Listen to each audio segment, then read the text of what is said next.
Monsieur le représentant adjoint de l'UNICEF, Monsieur le représentant résident de la Fondation Frédéric, Mesdames et Messieurs, honorables assistants, nous avons le grand plaisir de vous souhaiter la bienvenue et des initiatives pour le développement durable portant sur le thème croissance inclusive, durable et responsabilité sociétale de l'entreprise. Le salon Responsabilité sociétale de l'entreprise et des initiatives pour le développement durable, un événement annuel de référence pour les acteurs de la RSE et développement durable à Madagascar, propose de nouvelles opportunités pour le renforcement des engagements des différents acteurs comme la société civile, le secteur privé et public dans leur démarche de la responsabilité sociétale de l'entreprise ou des initiatives pour le développement durable. Honorables invités, mesdames et messieurs, veuillez accueillir honorablement Madame Ulricha Rabeftiabala, le fondateur directeur du cabinet URCSR Consulting. Monsieur le ministre de l'Industrie et du Développement du secteur privé, Madame le ministre de l'Environnement, de l'Écologie et des Forêts, Monsieur le représentant de la Fondation Friedrich Ebert, Monsieur le représentant de l'UNICEF Madagascar, Mesdames et Messieurs les représentants du gouvernement, très chers partenaires, honorables invités, collègues et amis. Je suis très heureuse de vous retrouver aujourd'hui pour la deuxième édition du Salon RSE et des initiatives pour le développement durable qui portera comme thème croissance inclusive, durable et RSE. Ces 2 prochains jours auront comme objectif de capitaliser les acquis de cette première édition. Car depuis, de nouvelles initiatives ont vu jour et de nouveaux partenariats se sont tissés. En effet, nous avons eu l'engagement d'une douzaine d'entreprises qui ont contribué à l'élaboration du premier guide RSE développé d'une manière participative en partenariat avec UNICEF Madagascar, le ministère de l'Industrie et du Développement du secteur privé et le ministère de l'Environnement, de l'Écologie et des Forêts.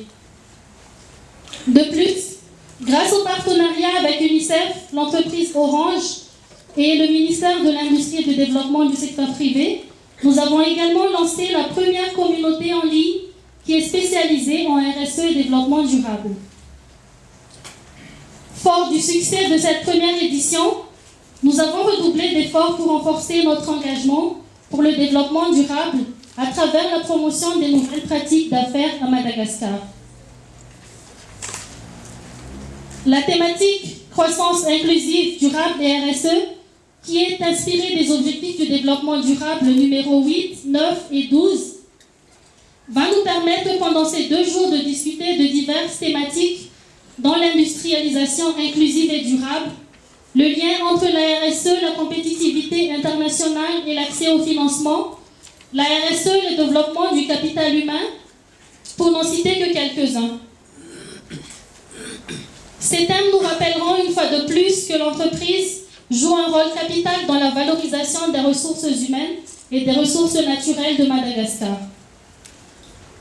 Car elle le fera à travers sa capacité à développer les innovations, à développer des initiatives de valeur partagée, mais surtout d'intégrer dans leur démarche d'entreprise les préoccupations sociales et environnementales.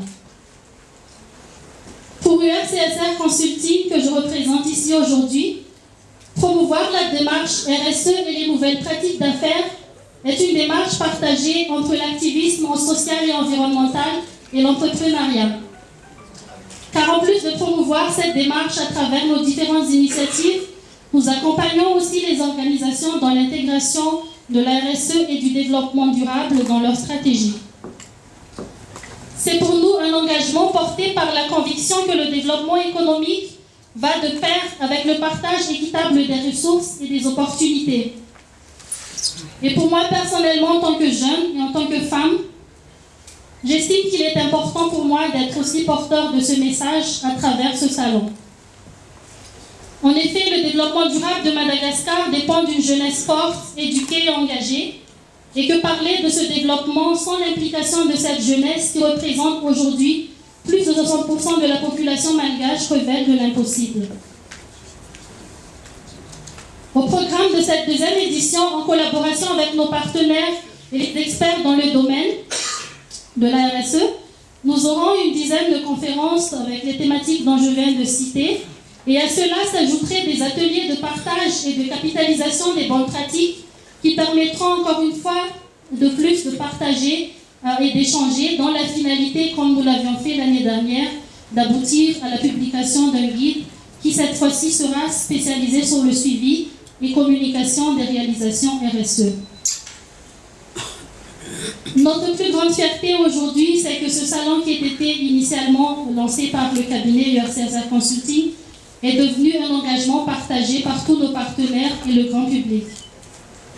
Je tiens à vous exprimer, chers partenaires techniques et financiers, mes sincères remerciements car grâce à vos appuis, nous continuons tous aujourd'hui de pouvoir profiter de cette plateforme d'échange et de partage et nous espérons la continuité de ce partenariat pour les années à venir. Je cite particulièrement le ministère de l'Industrie et du Développement du secteur privé, le ministère de l'Environnement, de l'Écologie et des Forêts, UNICEF Madagascar, la Fondation Friedrich Ebert qui nous ont accompagné cette démarche depuis la première édition. Et je remercie chaleureusement nos sponsors, l'entreprise Total Madagascar, Rio Tinto, DHL, le groupe Star, le groupe Unima, la savonnerie tropicale de Madagascar, Orange Madagascar et la compagnie Webhelp. Je saisis également cette opportunité pour remercier les médias ainsi que toutes nos associations bénévoles qui contribuent à la mise en œuvre de cet événement.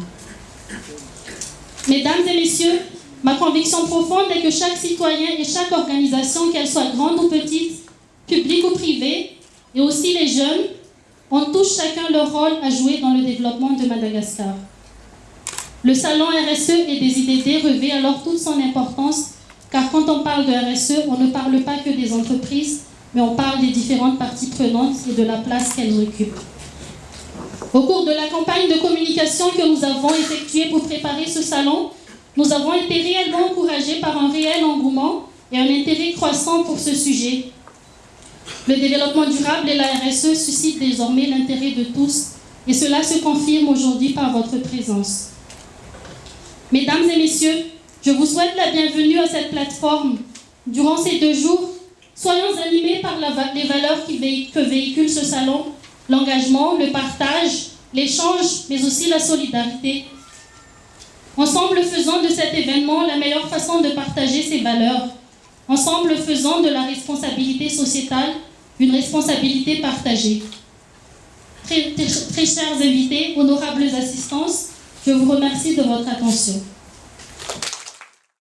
Au nom de la Fondation Friedrich Ebert, je vous souhaite également la bienvenue ce matin pour ce salon RSE, Initiative pour le développement durable.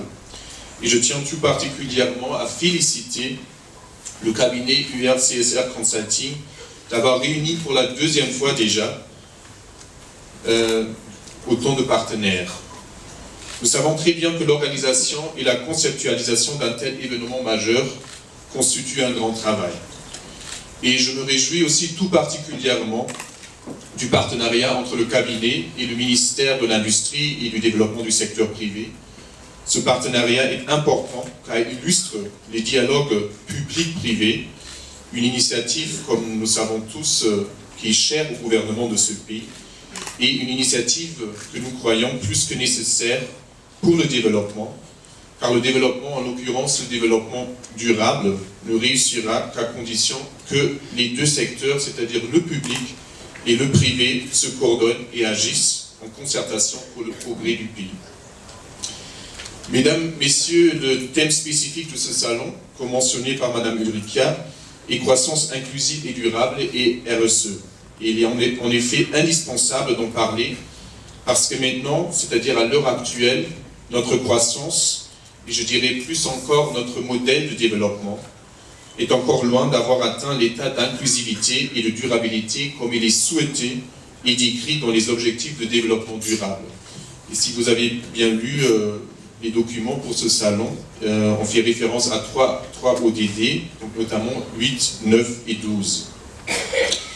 Nous pouvons encore constater une injustice sociale, mais aussi une grande inefficacité de notre économie. C'est-à-dire que l'énorme majorité de nos concitoyens se trouvent effectivement marginalisés au sein de l'économie. Et la croissance attente, et on projette pour cette année-ci une croissance de 4,5%, qui d'ailleurs est la croissance la plus élevée pratiquement depuis 2008. Mais je dirais qu'elle encore, elle est loin d'être suffisante afin de vraiment transformer l'économie du pays. Mesdames, Messieurs, ce qui me frappe le plus ici à Madagascar en tant qu'observateur international, c'est ce paradoxe qu'on observe et que je vais décrire, que d'un côté nous faisons face à cette énorme nécessité d'investir dans ce pays à cause de l'effondrement de nos infrastructures, à cause aussi du caractère inadéquat de nos systèmes de fourniture énergétique, de nos infrastructures physiques et digitales, mais aussi de notre système de santé et d'éducation, qui sont encore insuffisants pour les 25 millions de Malgaches. Et de l'autre côté, nous observons un sous-investissement massif, à la fois privé et public, qui se traduit par des masses de gens, je dirais par des millions de nos concitoyens, qui sont au chômage et qui souffrent du sous-emploi, et qui, malgré l'omniprésence de devoir travailler ensemble pour l'avancement de ce pays, ne trouvent pas de travail et sont contraints à l'inactivité et à la misère. Donc voilà le paradoxe, il faudrait tout refaire dans ce pays, mais en même temps, tout le monde manque gravement de travail. Et en fait, il s'agit là aussi d'un grand gâchis, d'un gaspillage de capacités physiques et intellectuelles, surtout de la jeunesse malgache. Nous avons 10 millions de jeunes qui veulent travailler, nous avons des millions de jeunes qui pourraient travailler, et qui ont cette ambition aussi de pousser ce pays vers la modernité, mais qui se heurtent à l'heure actuelle à un système économique qui ne leur permet pas de réaliser leur potentiel. Et nous avons ici, même ici dans cette salle, beaucoup de jeunes, des étudiants, des jeunes diplômés, des universitaires, et je suis sûr qu'il y aura encore beaucoup plus qui viendront dans les 2 jours à venir pour assister aux conférences et pour voir les expositions des entreprises. Ce sont des jeunes ambitieux avec des diplômes en sciences, des diplômes d'économie, des diplômes de sociologie, de communication, de tout ce que vous pouvez imaginer, mais qui après avoir eu ces diplômes ne peuvent que travailler peut-être pour quelques centaines d'ariars, centaines de milliers d'ariars par mois, peut-être dans des call centers. Mesdames, Messieurs, quel gâchis de leur capacité intellectuelle. Et c'est ça aussi la gravité du sous-emploi, qui ne frappe pas seulement les moins qualifiés, mais qui frappe surtout aussi les hautement qualifiés dans ce pays, qui se voient confrontés à une économie qui ne peut pas leur offrir des emplois décents, et c'est-à-dire surtout des emplois adéquats et correspondant à leur niveau d'études. Mesdames, Messieurs, si on parle de développement durable, c'est-à-dire de croissance inclusive, il faut nécessairement parler aussi du système économique. Et pour nous, à la Fondation Friedrich Ebert, il est clair, et nous allons en parler pendant les 2 jours à venir. Je me réjouis tout particulièrement que le ministre de l'Industrie est avec nous, qui s'est battu hier, comme j'ai entendu, pour la loi pour le développement de l'industrie, qu'il faut une industrialisation dans ce pays. En l'occurrence, une industrialisation verte et durable pour sortir le pays de son état de sous-développement. Parce que l'économie, à l'heure actuelle, affiche encore les caractéristiques d'une économie coloniale, et c'est-à-dire c'est une économie qui ne produit pas pour les besoins de sa propre population, mais qui produit pour les besoins de l'étranger. Et la base de cette économie est l'extractivisme. L'extractivisme qui peut se caractériser comme une exploitation à fond des ressources naturelles, des ressources minières et agricoles, mais malheureusement pour le seul objectif de pouvoir les exporter, et ça c'est très important, à l'état brut, c'est-à-dire sans transformation. Donc on n'ajoute pas de la valeur ajoutée, mais voilà, on les transporte, on les exporte à l'état brut.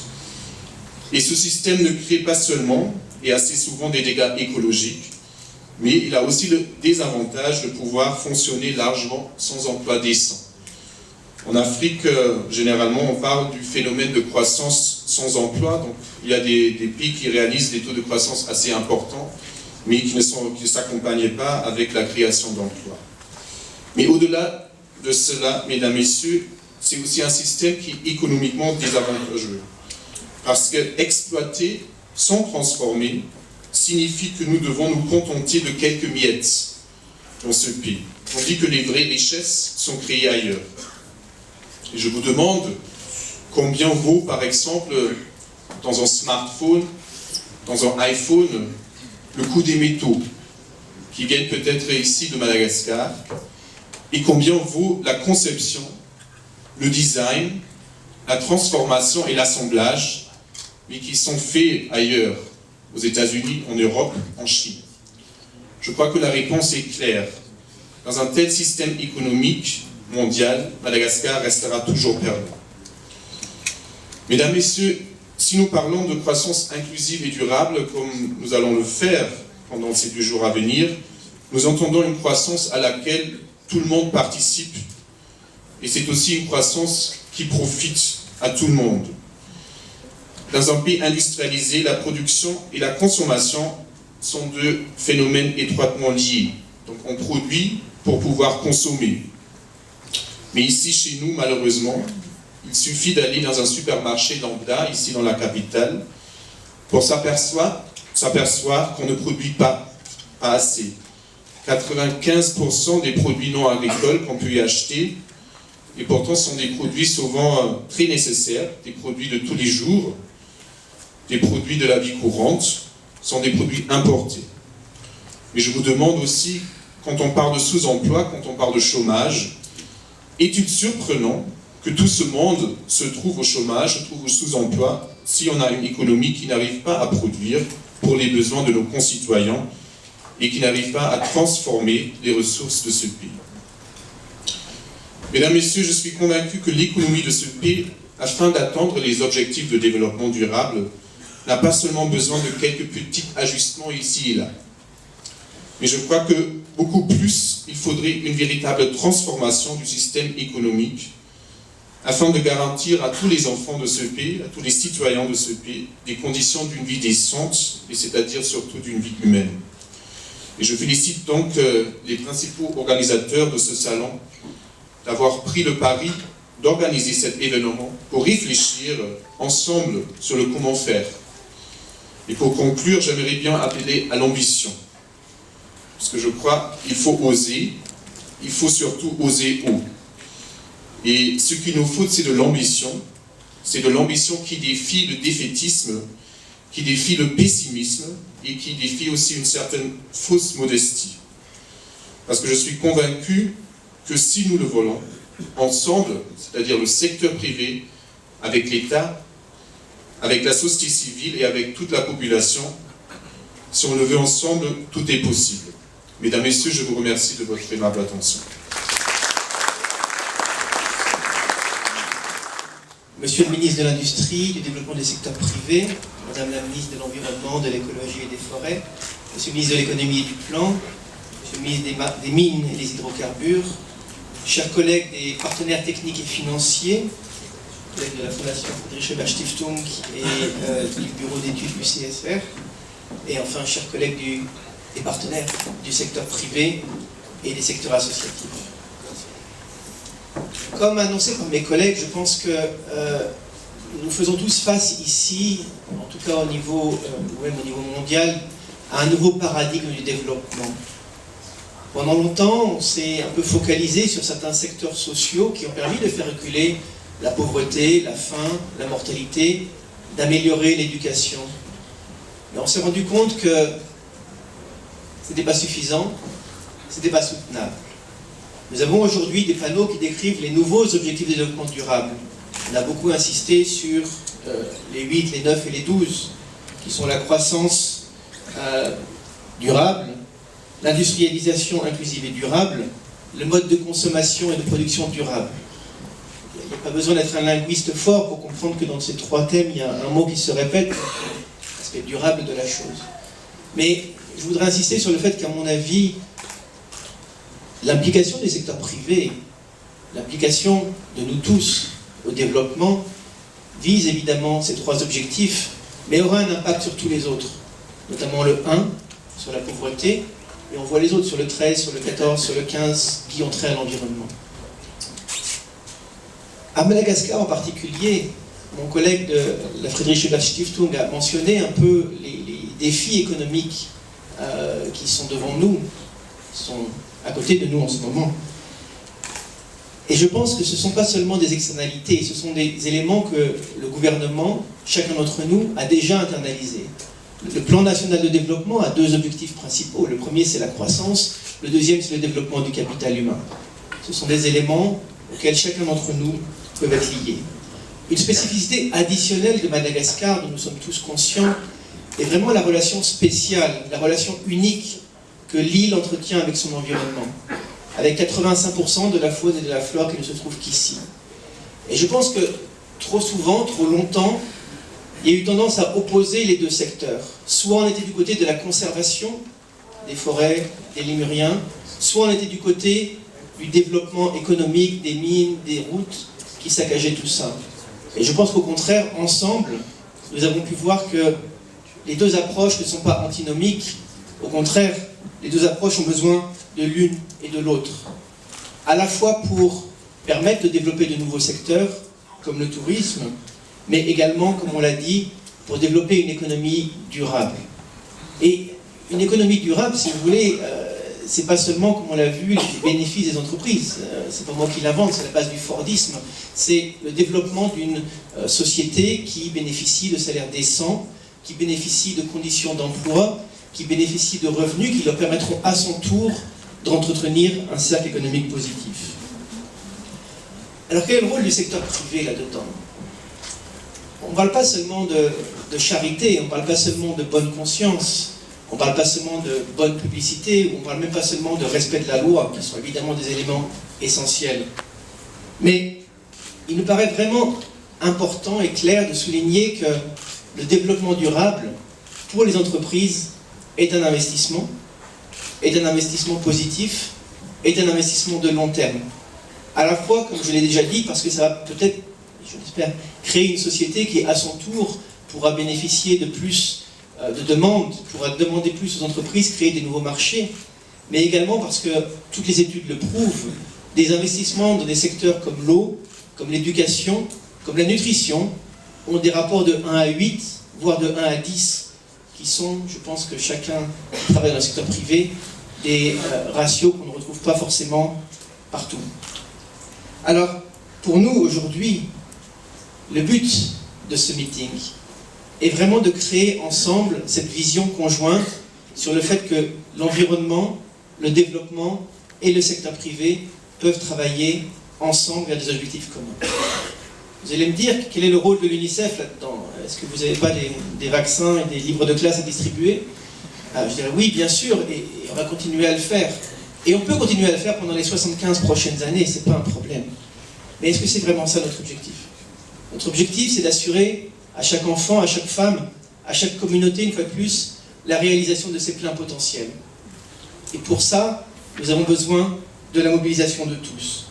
Nous avons besoin du secteur privé, à la fois, comme je l'ai dit, pour un acteur qui fournit un environnement décent de développement, qui fournit des relais pour les informations que nous partageons pour le développement des communautés, qui protège l'environnement, qui construit des ponts entre cette action qui vise à renforcer l'environnement et qui vise à la fois à permettre d'engranger des bénéfices. Le but de ce meeting aujourd'hui, c'est de sortir avec des résultats concrets qui bénéficient à tous. Et je pense que la forte présence à la fois du gouvernement, des partenaires techniques et financiers, du secteur privé, du secteur associatif, va nous permettre de réaliser ces objectifs. L'UNICEF est présent dans 190 pays, y compris les pays industrialisés, a une longue expérience de travail avec le secteur privé comme acteur de développement, et nous sommes aujourd'hui un des acteurs qui pourra mettre ses compétences au service de tous. Et je suis sûr qu'ensemble, nous pourrons accroître, à travers le partage, à travers les expériences, à travers la réflexion, une action commune, concrète, pour le développement des enfants, des femmes, des communautés, de tous, à Madagascar et que ce développement sera durable et inclusif. Merci beaucoup.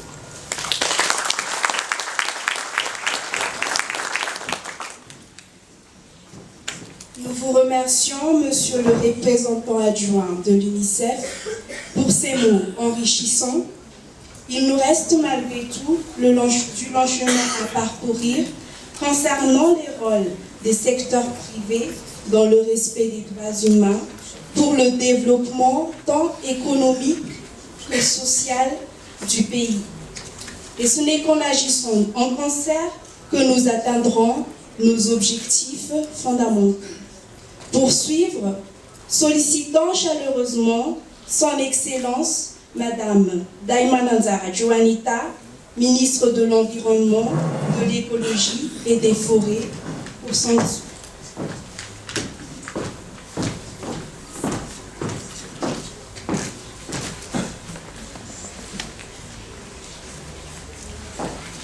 Monsieur le ministre auprès de la présidence chargée des mines et du pétrole, Monsieur le ministre de l'Industrie et du Développement du secteur privé, Monsieur le ministre de l'Économie et du Plan, Mesdames et Messieurs les secrétaires généraux, directeurs généraux venant des départements ministériels ainsi que leurs organismes rattachés, Monsieur le représentant adjoint de l'UNICEF, Monsieur le représentant résident de Friedrich Ebert, Mesdames et Messieurs les chefs et les propriétaires d'entreprises, Mesdames et Messieurs les représentants de la société civile, Madame le directeur du cabinet URCSR Consulting, honorables invités, Mesdames et Messieurs.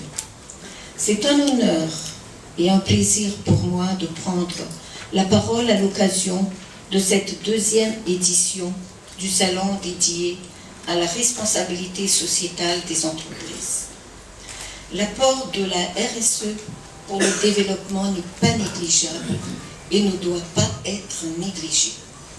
La RSE contribue à l'amélioration du volet social, de l'économie, du secteur de la santé, de l'environnement, bref, du bien-être de la population.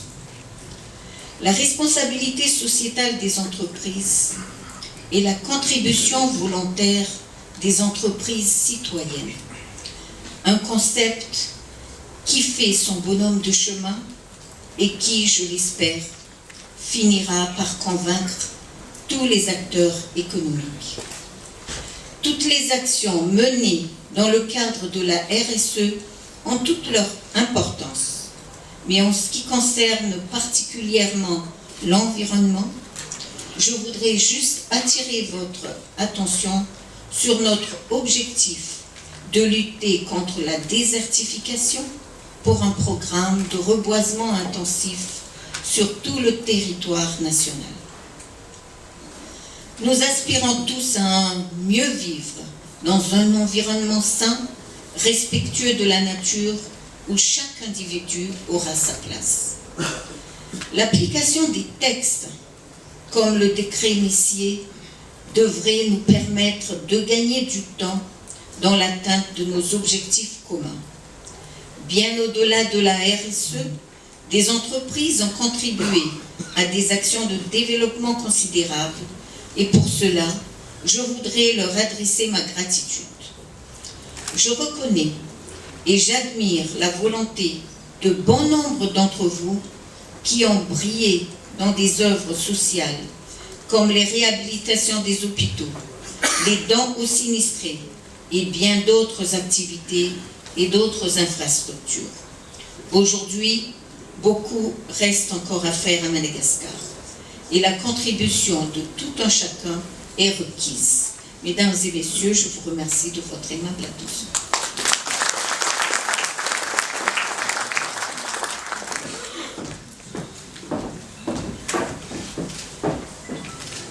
Remercions son Excellence Madame Daimananzara Juanita pour cet honorable discours. Effectivement, l'environnement, le social, l'économie sont les piliers fondamentaux pour l'atteinte des objectifs de développement durable et figurent parmi les responsabilités et engagements des sociétés et institutions, que ce soit publiques ou privées à Madagascar. En dernier lieu, et non le moindre, hôtes distingués, permettez-moi de vous demander d'accueillir chaleureusement le parrain de cette deuxième édition du Salon RSE et IDD, Monsieur Chabani Nourdine, le ministre de l'Industrie et du Développement du secteur privé.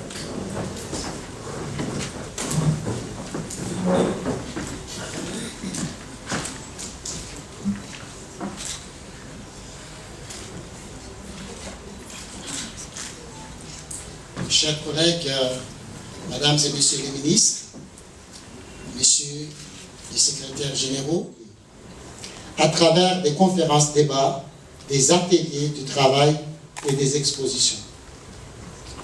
Je tiens à remercier l'organisateur et l'initiateur de l'événement URCSR Consulting et tous les partenaires qui ont soutenu ce salon. Que nous soyons du secteur public ou privé ou simples citoyens, le développement durable de Madagascar est de la responsabilité de tout le monde. En effet, l'axe stratégique numéro 3 du Plan national de développement du pays place le secteur privé au cœur du développement économique durable et inclusif du pays, visant à faire de Madagascar une nation moderne et prospère. C'est la vision érigée par son Excellence, Monsieur le Président de la République de Madagascar, Radjonal Mapian, qui prend tout son sens aujourd'hui. Nul n'a besoin de rappeler que le secteur privé est le moteur de croissance économique dans la mesure où les diverses entreprises qui le composent créent à la fois les richesses à travers la valorisation des ressources et les emplois et les revenus. Cependant, pour fonder ce développement, nous avons un contrat social à remplir, prendre en compte l'impact de nos activités sur l'environnement, aboutir au bien-être social de la population, éradiquer la pauvreté, produire et consommer de façon responsable. Ce n'est qu'en contribuant à résoudre ces problèmes sociaux que toute organisation s'inscrit dans la durabilité. Le cadre des objectifs de développement durable nous permet d'ailleurs de nous positionner et d'œuvrer ensemble pour l'amélioration de nos communautés respectives. Le ministère en charge de l'industrie et du développement du secteur privé a intégré la tête des ODD 8, 9 et 12 dans sa stratégie, promouvoir la responsabilité sociétale de l'entreprise, s'intègre entièrement dans l'accompagnement au développement du secteur privé, car cette démarche permet à toute entreprise d'assurer une croissance économique et soutenue, tout en assurant un travail décent et le respect des droits humains. C'est pourquoi, en collaboration avec l'UNICEF, le ministère de l'Industrie a lancé au début de l'année un programme de renforcement des capacités des entreprises sur les principes directeurs des droits des enfants et les entreprises. Une trentaine d'entreprises engagées en sont au deuxième module de formation sur 4 prévus. En respectant les droits des enfants, des entreprises contribuent à forger des communautés fortes avec un niveau élevé d'éducation et renforcer l'influence positive qu'elles ont au niveau de la société. J'encourage les entreprises à suivre cette formation. Il est clair que la mise en place des ODD facilite aujourd'hui le développement d'innovations sociétales et durables pour une croissance partagée. Mon département ministériel encourage et promeut toutes les initiatives qui contribuent à l'atteinte des ODD et j'invite toute industrie à travailler avec les communautés villageoises et les coopératives dans un esprit gagnant-gagnant et à trouver son intérêt dans l'intérêt de tous. Croissance économique soutenue, partagée et durable, le plein d'emplois productifs et un travail décent pour tous. l'industrialisation inclusive et durable, la RCE et la compétitivité à l'international, les défis de l'entrepreneuriat des jeunes, les modes de consommation durable et responsable. Tous ces thèmes seront abordés durant ces 2 jours et permettront au secteur privé de se renforcer en capacité. Mesdames et messieurs, permettez-moi de féliciter URCSR Consulting à travers Madame Ulricia Rabé-Fitiavan pour cette initiative et la volonté de collaborer avec mon département ministériel pour promouvoir la RCE et les ODD au sein du secteur privé en général et des industries en particulier. Je remercie également l'engagement de l'UNICEF qui collabore avec le ministère de l'Industrie pour former des entreprises sur les principes directeurs des droits des enfants et la FES pour leur fidèle appui à la mise en œuvre de la politique d'industrialisation de Madagascar. Ensuite, je tiens à adresser mes vifs remerciements au secteur privé à travers vous tous ici présents, responsables de groupements et représentants des entreprises. Votre engagement à prendre part à ce salon témoigne de votre volonté et engagement en faveur du développement durable dans vos activités économiques. Permettez-moi de saluer à l'occasion les nombreuses initiatives de jeunes et femmes entrepreneurs, de plus en plus nombreux à s'engager et à s'investir dans les préoccupations sociales, environnementales et économiques dans leurs activités. Nous sommes à vos côtés pour vous accompagner dans vos démarches. Et c'est en clôturant par ces engagements communs que je déclare l'ouverture officielle du salon RCE et IDD sur le thème de la croissance inclusive durable et RCE. Plein succès à cette 2e édition. Mesdames et messieurs, je vous remercie.